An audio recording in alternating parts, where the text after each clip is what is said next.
Hivi unafahamu kama kati ya vipimo ambavyo vinatumika kupima vidonda vya tumbo, microscope pia inatumika? Kivipi? Yaani kivipi microscope inatumika kwenye kupima vidonda vya tumbo? Tunajua kabisa kwamba kipimo cha vidonda vya tumbo ambacho kinatakiwa kiwe kinatoa majibu ya uhakika kabisa kwamba mimi kweli nina vidonda vya tumbo ni kile cha kumeza. Kile kipimo ambacho tunakitumia kumeza kina vipimo vya aina mbili. Kimoja kina kamera ambayo inaenda kupiga picha eneo ambalo lina vidonda vya tumbo, kuonesha ukubwa wa vidonda vya tumbo na vidonda vya tumbo vipo sehemu gani.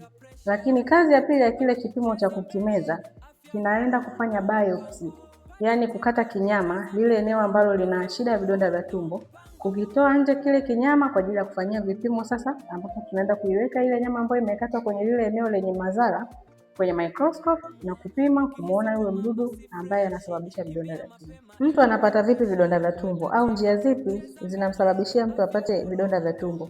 Ziko njia mbili, bakteria pamoja na asidi. Bakteria, mtu anawapataje bakteria? Kupitia uchafu. Uchafu kama maji ya kunywa au vyakula. Atakapotumia maji machafu au vyakula vichafu ambao vitakuwa vimebeba huyo bakteria ambaye anatambulika kwa jina la Helicobacter pylori, moja kwa moja anaenda kumpata huyo mdudu na kumsababishia madhara ya vidonda vya tumbo. Njia ya pili ni asidi.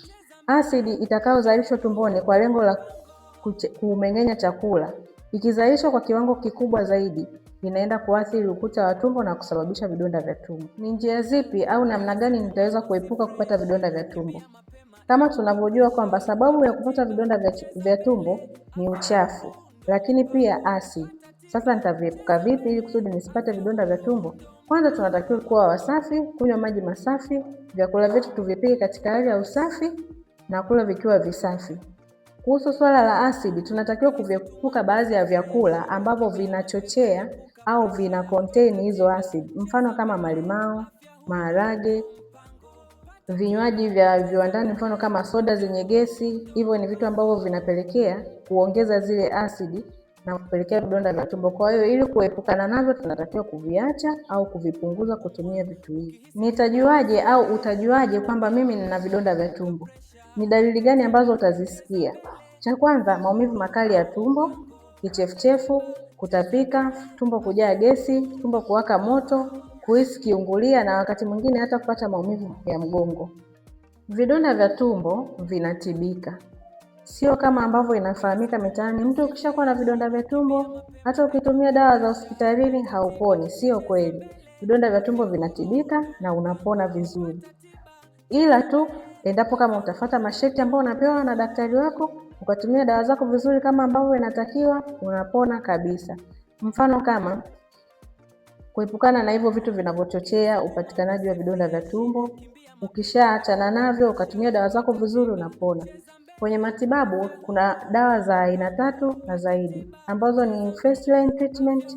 Tunatumia dawa za aina 3: antibiotic kwa ajili ya kumuua yule bakteria, antiacid kwa ajili ya kupunguza zile asidi, kama tunavyojua asidi inachochea au inasababisha vidonda vya tumbo, lakini pia na dawa za kupunguza maumivu.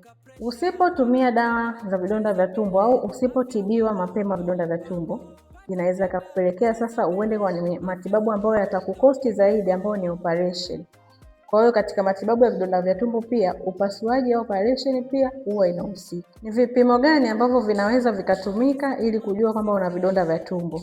Na kama tunavyofahamu, kipimo cha mwisho kabisa ni kile cha kukimeza, lakini ukiachana na hivyo ni lazima uanze kwanza na vipimo vya awali ambavyo vinapatikana katika maabara zote za kawaida ambazo zipo kwenye level za dispensary, vituo vya afya na hospitali. Vipimo hivyo vipo vya aina mbili: kipimo cha damu na kipimo cha kutumia haja kubwa. Ukishapima kwa kutumia vipimo hivyo viwili ikaonekana kwamba unavyo, hapo sasa ndo utaenda hatua ya pili ya kufanya kipimo kikubwa zaidi ili kuhakiki kama una hivyo vidonda vya tumbo. Kwa kutumia kipimo cha haja kubwa utajua kama kuna uwepo wa huyo bakteria ambaye anasababisha vidonda vya tumbo. Lakini pia kwa kutumia kipimo cha damu pia tunaweza kujua kwamba je, kulikuwa kuna uwepo wa huyo mdudu wa vidonda vya tumbo. Aidha kama kuna mtu alishafanya matibabu ya vidonda vya tumbo, ukishatumia kipimo cha damu kinaweza kukuonesha pia. Tukirudi kwenye kipimo cha mwisho ambacho pia hicho ndio kitatupatia uhakika wa mwisho kabisa tukasema kwamba huyu mtu ana vidonda vya tumbo, endoscope, kile kipimo cha kukimeza.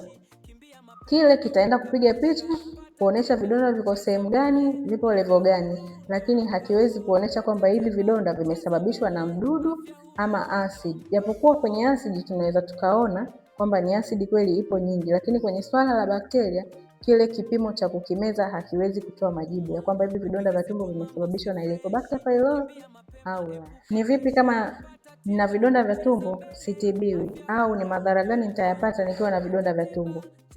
Madhara yako mengi.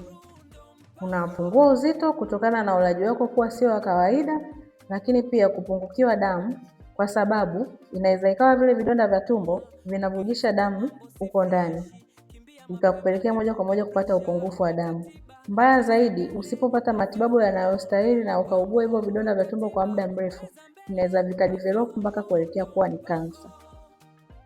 Hivyo madhara mengine mengi, lakini ambayo ni madhara makubwa zaidi na yanayoonekana kwa haraka zaidi ni hayo ambayo nimeyataja.